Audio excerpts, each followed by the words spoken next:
दोस्तों, एक बार 3 देशों के 3 दोस्त थे और वो कहीं बैठे हुए थे किसी देश में।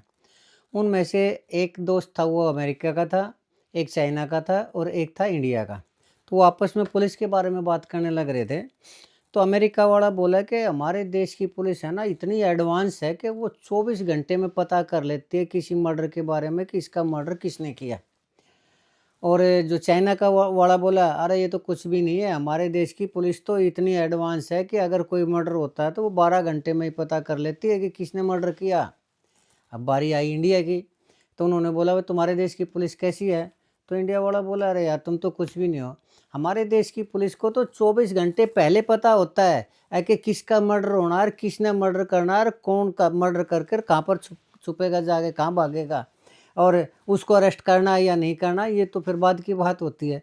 खैर दोस्तों, चलिए ये पता नहीं ये बात सच है या झूठ है, लेकिन ये हमारे देश की जो पुलिस है उसके बारे में ये जो ऐसी छवि है, ये है ज़रूर। और ये इस तरह की जो छवि है ना, उसके इतने ज़्यादा वो बने हुए हैं कि उसकी जो कार्यप्रणाली है, उसका कार्यप्रणाली का तो कहना है क्या दोस्तों, रोज़ाना उसकी कार्यप्रणाली के बारे में कुछ न कुछ आ जाता है।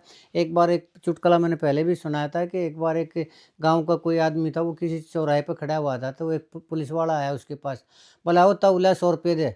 वो गाँव वाला जो आदमी था वो हैरान रह गया, वो बोला, "मैंने क्या कसूर किया?"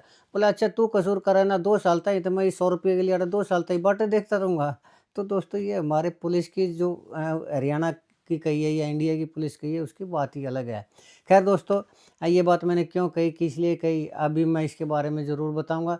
और तब तक आपसे निवेदन है कि आप मेरे इस वीडियो को दोस्तों, मेरे चैनल को ज़रूर सब्सक्राइब करें। मैं अभी गया और अभी आया दोस्तों, सिर्फ़ 5 सेकंड के अंदर। तब तक आपसे निवेदन है कि मेरे चैनल को सब्सक्राइब ज़रूर करें आप।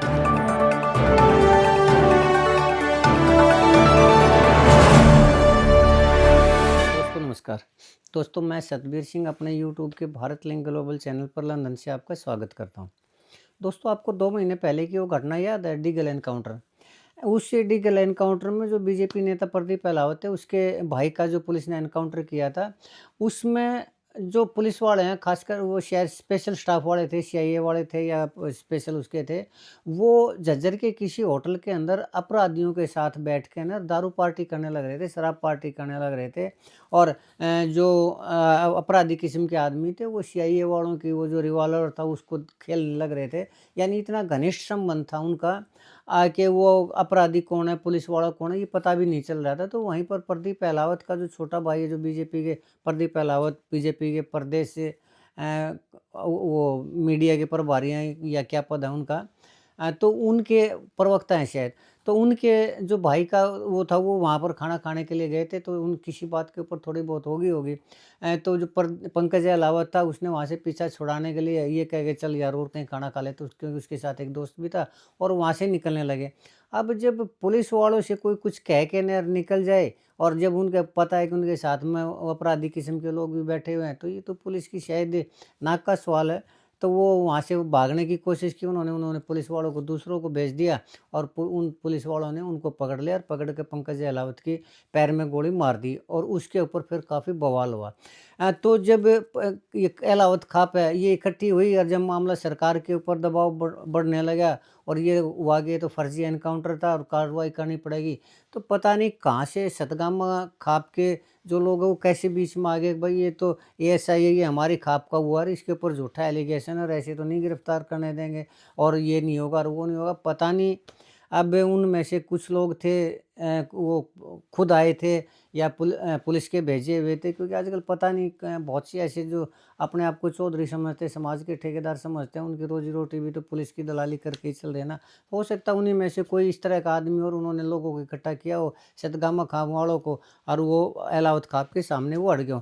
खैर दोस्तों, तो जब जब ये आमने सामने हुए, तो मैंने उसी टाइम वीडियो बना दी थी कि अब इस मामले का कुछ भी नहीं होगा, ज़्यादा से ज़्यादा ये है कि इनमें समझौता हो जाएगा, और जो पंकज और 2 लड़कों के ऊपर एफआईआर दर्ज की थी वो ख़त्म हो जाएगी, और इधर से इसके ऊपर जो इंक्वायरी होनी थी, जो एएसआई था जिसने गोली मारी थी, अब उसकी शिकायत है वो वापस ले ली जाएगी, और मामला रफा-दफा, यानी खेल ख़त्म, पैसा हज़म, ये होना है, और बाद में वही हुआ, और इसके अलावा कुछ नहीं हुआ।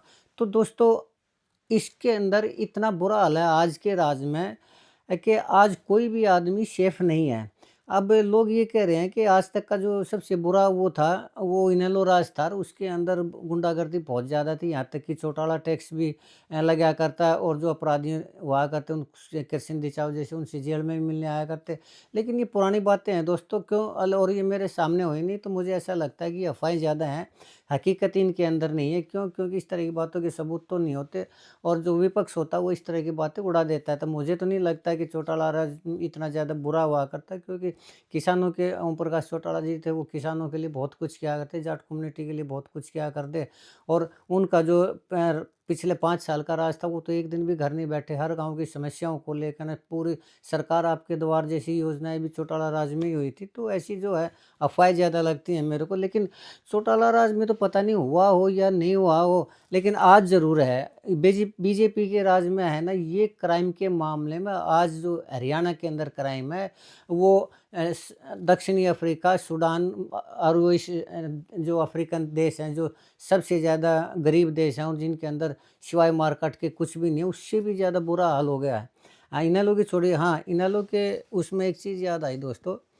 लोग ये कहते हैं कि हमारे ये जो अभय चौटाला जी हैं, ये ज़बान के बहुत पक्के हैं, अच्छी बात है, लेकिन पता नहीं क्यों ये रामगढ़ भगवानपुरा रेवाड़ी के अंदर कोई धरना प्रदर्शन चल रहा है, उसमें राव इंद्रजीत ने कोई वायदा वगैरह किया होगा, वो पूरा नहीं हुआ होगा। तो उस धरने के अंदर अभय चौटाला जी गए थे और उन्होंने ये कहा था कि मेरे 2 एमएलए हैं, दोनों एमएलए आपको लगातार समर्थन देंगे, रोज़ाना आपकी उसमें वो करेंगे, और मैं भी जिस दिन राव इंद्रजीत जी मिलेंगे उनसे आपकी माँग उठाऊँगा। तो पता नहीं उन्हें टाइम नहीं लगा या क्या नहीं हुआ। वो आज कई बार उन लोगों ने मुझे भी फ़ोन कर लिया कि अभय चौटाला जी ने कहा था मैं उनकी आवाज़ को उठाऊँगा।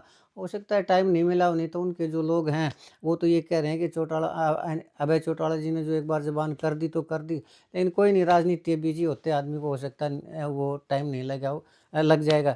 अगर फिर भी अगर नहीं किए तो मैं भी अभय चौटाला जी से प्रार्थना करना चाहूँगा कि वो जायज़ डिमांड है उन लोगों की, और उनके साथ धोखा हुआ है तो थोड़ा-सा अनुरोध है आपसे कि वो, अगर आपने वायदा किया था तो थोड़ा राव इंद्रजीत जी से बात कर कर उसकी माँग को पूरा करने का प्रयास करें। ख़ैर दोस्तों, ये आज का हमारा विषय नहीं था। तो आज का हमारा विषय था दोस्तों, अपराध हरियाणा के अंदर। हरियाणा के अंदर पिछले 10 साल से दोस्तों जो क्राइम की हालत हुई है ना, उसके बारे में आज यहाँ हालत इतनी ज़्यादा बुरी हो चुकी कि कोई भी आम आदमी उसकी जद में आ सकता है, और कोई भी आम आदमी सेफ नहीं। यहाँ तक कि घर के बाहर भी अगर कोई महिला बैठी हुई होती है तो वहाँ से भी चैन स्नैचिंग कर ली जाती है, और मर्डर और लूटपाट, और ये तो सरेआम राग वो रास्ते में लोगों को लूटना पाटना, ये तो बहुत आम हो चुके हैं हरियाणा के अंदर। कम से कम 100 से ज़्यादा गैंग ऐसे हैं जिनके हाथ में प्रदेश की जो बागडोर है, सरकार के हाथ में नहीं, उनके हाथ में है, और क्राइम उनके हाथ में कि वो कब किस आदमी का मर्डर करना है, कब किसको लूटना है, कब किससे फिरौती मांगनी है, कब किसके बच्चे का अपहरण करना है। आज ये अपराधियों को पता होता है और उनके ऊपर कोई कार्रवाई नहीं होती। अब ये कल की घटना है, इसमें डिगल गांव के अंदर, डिगल गांव के अंदर दोस्तों कैमरे के अंदर साफ दिखाई दे रहा है कि स्कॉर्पियो में 3 लड़के आते हैं। वो पहले फायर करके अपनी पिस्टल को देखते हैं कि चल रही है कि नहीं चल रही है। गोली की आवाज़ भी सुनेगी, उसके बावजूद भी वो एक गाँव घर के अंदर गए, और उसमें जो साहिल नाम का जो युवक था 26 साल का, आराम से उसको मर्डर किया, 15-20 गोलियाँ मारी और आराम से बैठ के चले गए। किसी तरह का कोई खौफ नहीं, कोई पुलिस का भय नहीं, कोई और कुछ नहीं, और आराम से बैठ के गए। अब पुलिस बाद में आती है कि हमें समाचार मिला है इसलिए आए हैं, तो ये तो चलिए पुलिस की फॉर्मेलिटी होती है। अब उनको कैसे वो कैसे ढूँढेंगे, मेरे हिसाब से तो उनको आज पता चल जाए, कोई न कोई जो गैंगस्टर है वो सोशल मीडिया पोस्ट डाल के देगा कि हमने ये काम किया, क्योंकि आजकल ये भी नया ट्रेंड चला हुआ है। उसके बावजूद भी 1-2 पकड़ा भी जाएगा तो किसी तरह की कोई सज़ा नहीं होती। ये आजकल हरियाणा का वो हो रहा है दोस्तों, क्राइम के मामले में। तो समझ में नहीं आता आम आदमी को कैसे पीछा छोड़े इस चीज़ से, कैसे उससे निजात मिले। क्यों? क्योंकि जब से बीजेपी की सरकार आई है, प्रदेश की सरकार ने एक बार भी ये को रोक उसको आरोपियों को पकड़ने का या क्राइम को रोकने का कभी भी कोई भी प्रयास नहीं किया। जो भी किए हैं छोटे-मोटे किए हैं। बड़े जो गैंगस्टर हैं, जो बड़े अपराधी हैं, उनके खिलाफ कोई भी एक्शन नहीं लिया है। जो पिछले डीजीपी हुआ करते ओम प्रकाश जी ओपी सिंह जी, उन्होंने तो ये कहना पड़ा था कि कोई भी गैंगस्टर है ना, वो कम से कम पुलिस वालों को गोली ना मारे, हमारे आदमियों को गोली ना मारे, हमारे पास 70,000 की फ़ौज है और हमारे पास हथियार भी बहुत हैं, हम भी उनको गोली मार देंगे। यानी कहने का तात्पर्य ये है कि जब एक डीजीपी अपराधियों से ये अपील करता है, भाई हमें गोली मत मारना, यानी आम आदमी को बेशक मारो, लेकिन पुलिस वालों को गोली मारी तो उनके पास 70,000 पुलिस है, यानी वो 70,000 पुलिस वाले आम आदमी के लिए नहीं है, वो अपनी डिफेंस के लिए हैं, ये उनका कहने का तात्पर्य था।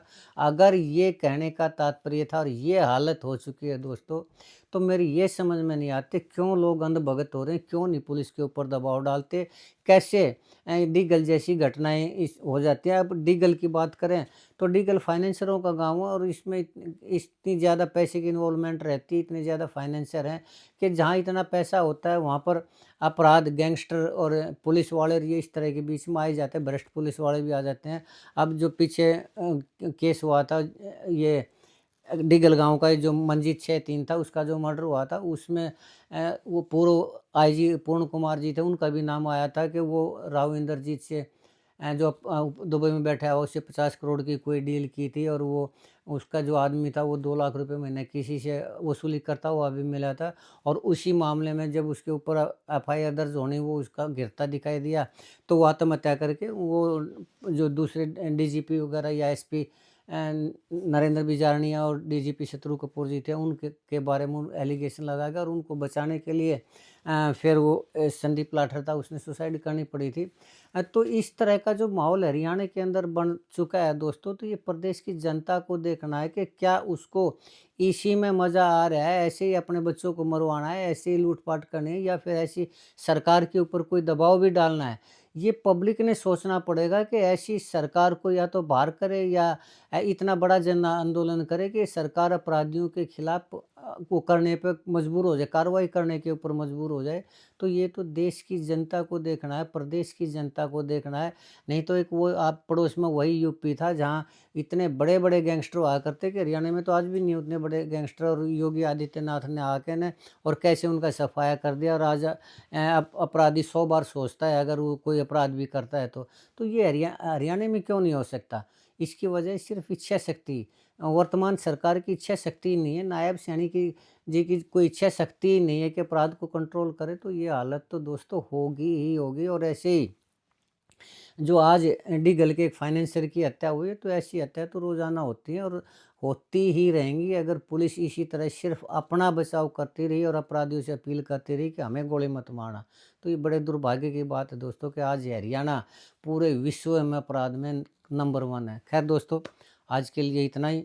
अगर आपको लगता है कि मैं ठीक कह रहा हूँ, तो मेरा ये विश्लेषण ठीक है, तो आपसे अनुरोध है कि आप मेरे इस वीडियो को लाइक करें, शेयर करें, हाइप करें दोस्तों, और कमेंट ज़रूर करें। अगर आपको लगता है कि मेरा विश्लेषण गलत है तो भी आपसे निवेदन है कि आप ज़रूर कमेंट करें। आपने मेरा ये वीडियो देखा, इसके लिए आपका बहुत बहुत धन्यवाद। चलते-चलते एक निवेदन और करना चाहूँगा कि आप मेरे चैनल को ज़रूर सब्सक्राइब करें दोस्तों। इसके साथ ही एक बार फिर से आपका बहुत बहुत धन्यवाद। नमस्कार, जय हिंद, जय भारत।